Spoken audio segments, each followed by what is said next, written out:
like a damn cat. And I done lost count of what number life I'm on. I don't know how many I got left. I plan to live this one in peace. That's not what you on? Haul ass. I promise not to chase you. This is Bedtime Stories, Grownup Edition, Resurrection, Bonus Episode 3, Part 1. I keep saying I'm gonna stop doing these multi-part bonus episodes. And here we are. When we left off, Sincere was convinced that Amber had been handled, and he and Courtney were preparing to head to Japan. There was a whole lot that Sincere just didn't know.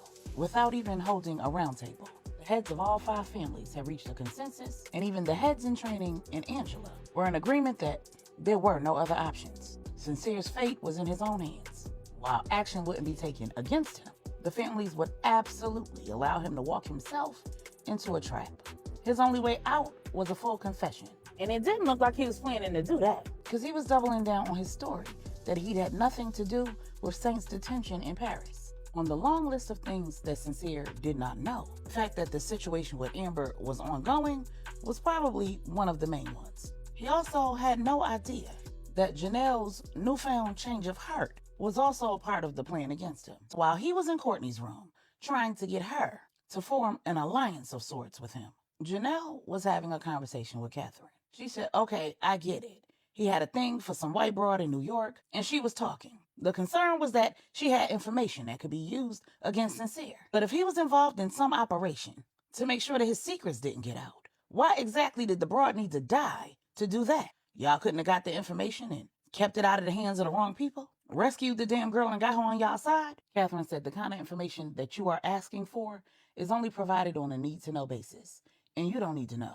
Janelle said, the hell I don't. I'm pregnant with the nigga's baby, and I agreed to antagonize that man in order to get him to tell whatever it is that he did in Paris. I get that you are funding my lifestyle, but baby, you're gonna have to come up off more than that. If you want me to put my life in danger, especially if the man who I'm having a baby for is the danger. Catherine said, all I'm gonna tell you is your baby's father had an ulterior motive all his own. The last thing he could afford to do was let that woman live and walk around with secrets that could cost him his family, his freedom, his life, and his seat at the table. Janelle asked, so not only is he for the streets, but he was pillow talking with old girl too? Yeah, that snow bunny must have sucked a mean. Catherine interrupted her saying, class, Janelle. Show some class. It wasn't about the information he shared with her. It was about the information she had regarding things that he did with her. Janelle said, I don't really care what he did with her. He just tried to give me that good, and I turned him down. All so I could go along with this plot of yours. I got a pregnant mountain lion roaring in my pants. You want me to keep this going? You're going to have to tell me something real good or real bad to keep me from letting him nail me to the mattress before he heads out of town. Catherine said, when we all learned about your pregnancy, you said that you were absolutely sure Sincere was the father, because when you were sleeping with one man, you wouldn't sleep with another. Now we know he's the father, but was your reasoning a lie? Because in addition to the money, you got me to agree to check into this other man you're interested in and make it possible for you to see him securely. I was under the impression that the purpose was so you could move on, and thus you would be intimate with him. Janelle said, oh, it was. I keep telling you, I'm hood, but I'm not stupid. I'm too damn old to be getting knocked up and not know who the daddy is. So when getting knocked up was possible, I kept it cute. I'm already knocked up, and ain't nobody never tell me that your hormones be raging. I told you this mountain lion be wrong, girl. Catherine said, oh, God. Janelle continued saying, and Jerome knows how to answer the call, but Sincere do that thing I like. Child, he might be trifling, but he puts it down in the bedroom. Catherine said, I don't need to know any of this. Janelle said, you asked? And I know you was just trying to change the subject, but baby, you definitely gonna have to tell me something. Meanwhile in New York, Bosch was engaged in an undercover operation. He was running down leads connected to the information that the kidnappers had weaseled out of Amber. A lot of the breadcrumbs that she dropped had been let loose under duress, and they weren't all focused on Sincere. Yeah, she told all of Sincere's business, but not to the kidnappers. She told it all to Bosch, a man she believed was her co-kidnappee. She had no idea that she'd been in the hands of the Lopez family, and Bosch was one of their top lieutenants. He put on quite the show to ensure that Amber believed he was as much of a victim as she was. It was clear that her father was definitely in the life, and while he'd made an effort to keep his daughter safe, he'd made a terrible mistake when he left her completely out of the know about the lifestyle that he was living. Like any other father, he told his daughter to avoid thugs, gangsters, criminals, and the like. But he never told her just how high the stakes were. So while Bosch was getting her to confirm what the families already knew about Sincere's dirty deeds, he'd also gotten her to confess more than the families could have imagined, as well as to provide crucial details about her family, her upbringing, and how her lifestyle was furnished. And the information that pain, fear, and misplaced trust had got her to reveal was more than enough to send Bosch right down her family's alley. And after Amber Thibodeau took her last breath, brutal Bosch went to work. It had been days since Amber had missed the appointment with her father, and Bosch needed to know whether her father had failed to contact law enforcement because Amber's disappearing act wasn't abnormal, or because he was using other means to locate his missing daughter. The Lopez organization had staged an accident in broad daylight in Midtown Manhattan, removed his injured daughter via ambulance, an ambulance that wasn't missing from the FDNY EMS fleet, and she'd never shown up at any local hospital.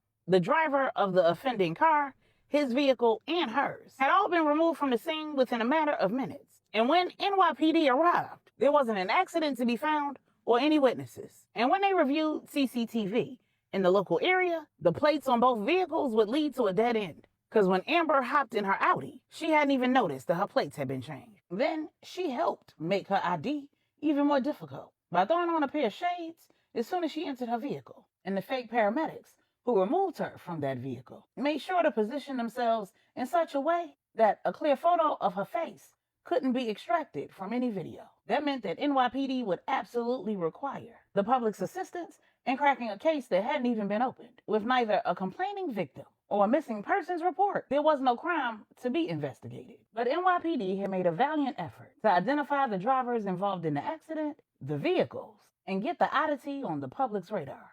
And according to the Lopez contacts in the NYPD, law enforcement had too many other cases and too little information to commit any real manpower to the investigation. They had zero leads, so the unclassified case was already cold. Amber's family had not raised the alarm, and before Bosch made his next move, he needed to know exactly why. Meanwhile, in Denton, Texas, LJ had just finished doing precisely what Q had told him to do. During their last phone call, he'd cleaned up, and he'd found the bug that Regina had placed in the bedroom. He knew that the only real way to play this was up front. So when she came to check in on him and see how he was doing, he immediately confronted her, saying, "As a PI, I get a whole lot of cases that don't end up amounting to much because I learned a long time ago that all money ain't good money. I prefer to take the cases that I know will have a greater impact than just ending marriages. Catching people cheating on their spouses is pretty easy. Finding money that one person is hiding from another is a cakewalk. I can do those cases in my sleep and make a couple hundred, couple thousand. And while I can make significantly more on cases where a client's life is potentially in danger, helping locate children in custodial interference cases, and finding individuals who are missing and or estranged from their families due to mental health, trauma, substance abuse. I don't prefer those cases because they net me significantly more revenue. I prefer them because they matter. So when I get a wife or a husband who wants me to go out and prove that their spouse is guilty of whatever it is they suspect them of, I'm typically not interested. I have the same conversation over and over again, and very rarely is a potential client able to change my mind. I'm sure you can imagine what those conversations are like, because if you know me, then you know how important trust is to me. It's easy to trust people when you know their every move, when you already have the information that you need, solid proof that they are trustworthy. A potential client who walks in my office and attempts to hire me to spy on their spouse solely because they're distrustful gets turned around and told to find another PI. Regina said, "Why?" LJ said, "Because if you don't trust the person, you already have all the information you need to walk away from the relationship. I don't care how long you've been married, how many kids you got, what all you've been through. If your heart, if your mind tells you that your spouse is untrustworthy, then they are. And if the issue is that you have some internal compass that always points you to indiscretion on someone else's part, even when there is no reason for you to have that suspicion, then they aren't the problem. you are. Regina said, well, I don't understand. You used to take those cases. LJ said, you're right. What made me change my business model was, Regina said, let me guess, Angela. LJ said, this don't have nothing to do with Angela. But I get why you'd say that, and we're going to deal with that. But first, let's address this. And then he held up the bug. Regina said, ah. LJ said, like I was saying, what made me change my business model was the realization that I'm married to a woman who I am absolutely faithful to. But every time anything happens, anything doesn't seem right, look right, smell right, first thought is that I've been unfaithful. Before she has any information, any evidence, she's already suspicious that I've been doing her dirty. No matter how many times it's proven that I haven't, she's still suspicious, accusatory, investigating, making waves, shaking tables, and threatening to off people. Regina said, but that's because LJ said I'm not finished. I realized that no matter what I say and no matter what I do, no matter how long we married or how many babies we make, you are always going to leave room for the possibility that I'm a snake nigga. And I ain't gotta do nothing to earn that. Because that's about who you are. It ain't got nothing to do with me. And I've put up with it for a long time. Unlike you, I've chosen to see the best in you, Gigi. I've chosen to look past your insecurities and your doubts. I've done everything I know how to do to show you that I love you, that I choose you, and I never risk our family, what we have, what we've built, just to have another woman in my bed. And even now, I am recovering from a gunshot wound. And instead of thanking God that I'm alive, my wife is bugging the room that I can't leave to have a private conversation. She's ensured that I can't kick it with my homies and share private thoughts without her eavesdropping on every word. Regina said, I can explain, and when I do, you are gonna have some explaining to do. LJ said, I'll pass. Nothing about this conversation should give you the impression that I want or need an explanation, because I do not. I stopped taking those cases when a woman walked in my office and she reminded me of you. I found myself rooting for her man, hoping that he wasn't cheating on her. And I was so damn relieved. The evidence proved that he was planning a surprise party for her 40th birthday. I just knew that with the surprise ruined and her suspicions proven false, that I'd never see her again. I even gave her some sound advice, and I expected not to ever see her again. But that was wishful thinking, because 6 months later, she was back in my office with the very same suspicions. She'd ignored everything that I'd said. But that time, I got her to promise me that if we found that her husband was innocent, she wouldn't come back. She wouldn't continue digging in. She wouldn't continue doubting. And she agreed, only for her to be wrong again. And that time, I told her to examine her own heart. I told her the same thing that I'm telling you. If you don't trust him, leave. You don't need proof. Something in you is so toxic, so hell-bent on finding fault in somebody else that you can't just live in peace with your man. Put both of y'all out of your damn misery. Don't no man want to live with a woman who don't trust him, whether he deserves it or not. And wouldn't you know, 4 months later, she was in my office again. I turned her down. I realized that there was nothing that I was going to be able to say or do. No evidence that I was going to be able to get that was going to stop her from coming back. I don't even know that if I proved that he was cheating, that would have ended it. Because she ain't strike me as the type of woman who was going to actually end her marriage. She wanted proof, but she wasn't going to do nothing with it other than make that man's life a living hell. And she was already doing that. Did their relationship have problems? Absolutely. But she was part of the problem. Regina asked, and what happened in the end? LJ said, hell if I know. She cussed me out because I wouldn't take her case. Refused to understand where I was coming from and thought that because she was going to cut a check, I was just supposed to do what she wanted. I told her I wasn't her man and I ain't need money that bad. From that day on, I stopped taking cheating cases. I still heard the people out and I gave them the same sound advice. Some of those people thanked me. Some of them cussed me out. I stood on the same principles that I'm standing on with you right now. Cut the ish. Stop trying to find problems. Stop telling yourself stories and trying to prove them correct. Reassuring you that I was faithful was cute the first year or two of our marriage. But this mess is getting old and it's getting out of hand. I'm not walking on eggshells in my own home and I refuse to be under surveillance. We got enough eyes in the sky in this house and on this property already. If it ain't about keeping us safe, we don't need it. You want to know something? Ask me. And when I answer you, accept the answer that I give you. You can't trust my word. You can't trust your man? I'm not the man for you, Gigi. And I'd rather be alone with a woman who I gotta keep proving my love and fidelity to. I damn near lost my life on multiple occasions. Feel like a damn cat. And I done lost count of what number life I'm on. I don't know how many I got left. I plan to live this one in peace, at least in my home, with my wife and children. That's not what you on? Haul ass. I promise not to chase you. I'll cut you a check, we can split custody, and you can find you a man you could trust. Regina said, oh, you got a whole lot of damn nerve. I wouldn't need to go to those extremes if you would just tell me the damn truth. LJ said, the truth about what? Gina said, the truth about what went on between you and Angela. You was with the PD. When I was focused on law school, I couldn't be there for you the way I needed to be. LJ said, what went on is my friend took care of me. She held me down. She held us down. And at the time you told her that you ain't know how you was gonna repay her. This a wild way to repay her, Gigi. Gina said, and what else? LJ said, and when her job was done, she went home to her husband.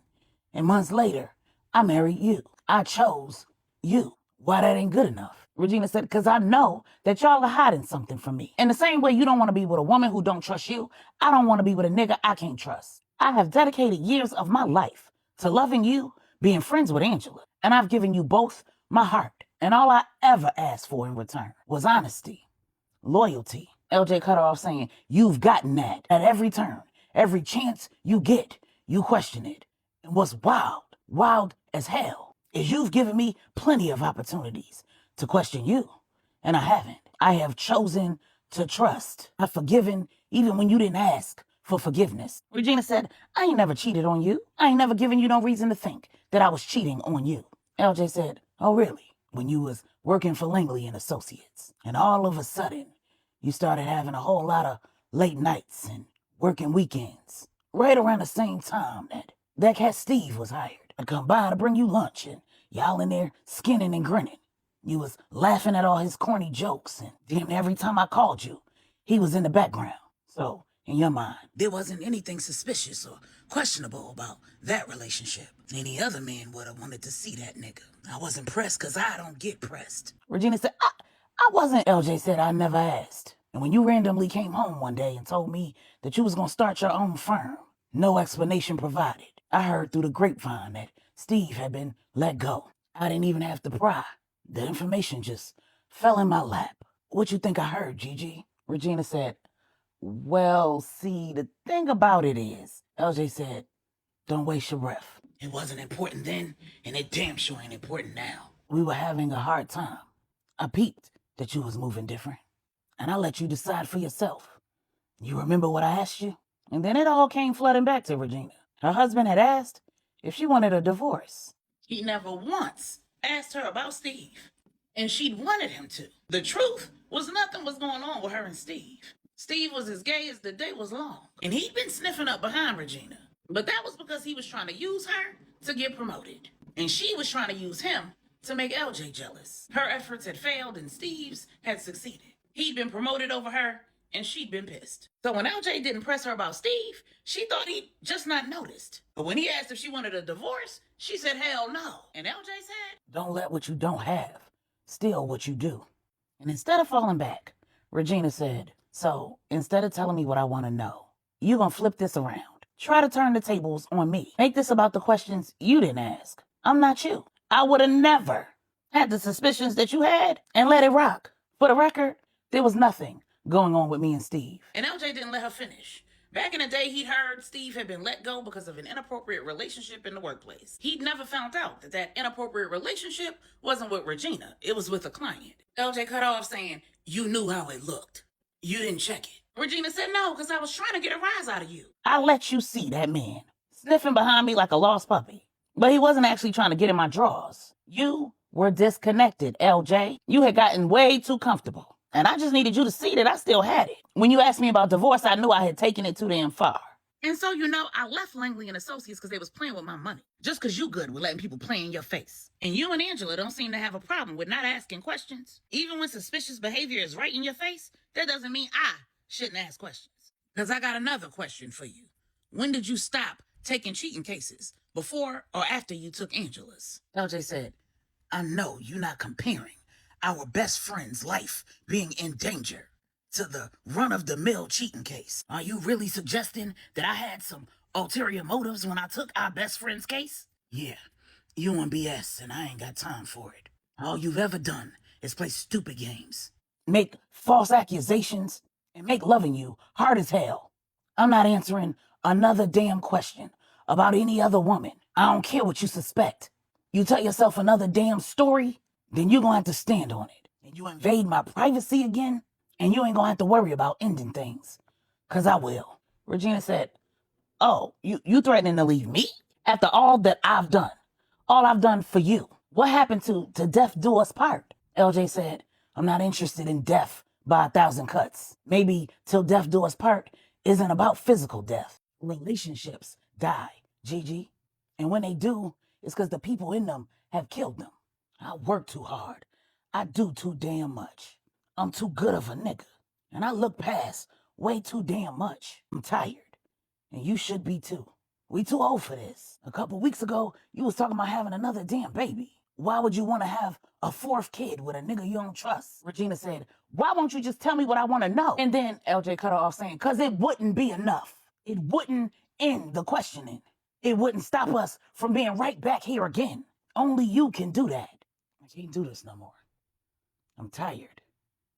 Get out. Regina said, get out? Excuse you?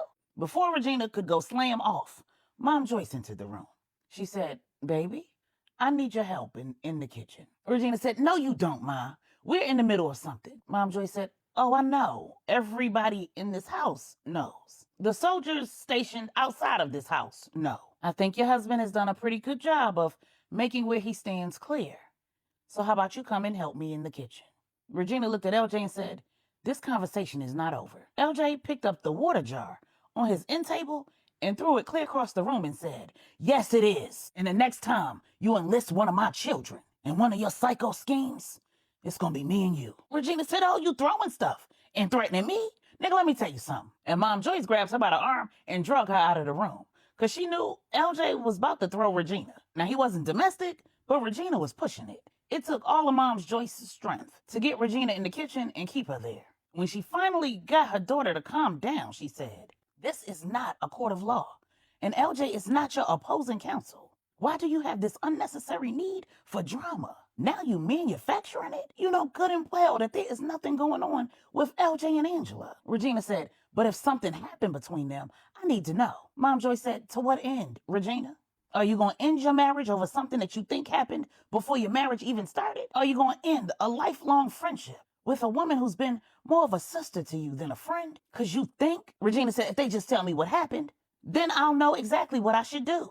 Mom Joyce said, or you can choose to believe the love that you've built with LJ and the love that you have with Angela, recognizing that whatever may have happened can't be undone and is not ongoing. I can picture a situation where maybe something happened, but Gina said, exactly. So Mom Joyce said, be quiet. You can choose to forgive whatever it is that may have happened all those years ago. Set it aside and choose peace. Choose love. You've been by this man's side through life and death circumstances.